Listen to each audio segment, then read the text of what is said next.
I own one of these OBS Chevys, and I've been making these base knob mounts that fits in the ashtray cubby. I wanted to add kicker to the list of options, so let's get this scanned. Now I'm scanning this because it is shaped a little weird, so it's going to help me design it a little easier, but you can certainly get away with doing this without it. Again, the design does not require any modification to the base knob or the ashtray cubby itself. I'm printing this off on a Bambu Lab X2D, and so far this printer has given me no problems at all.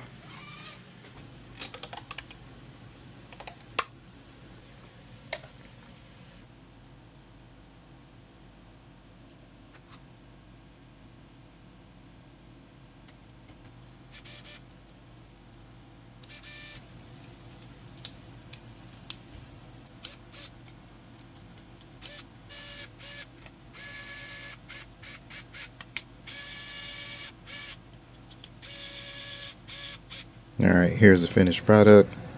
If you need one, go get it. It's available right now.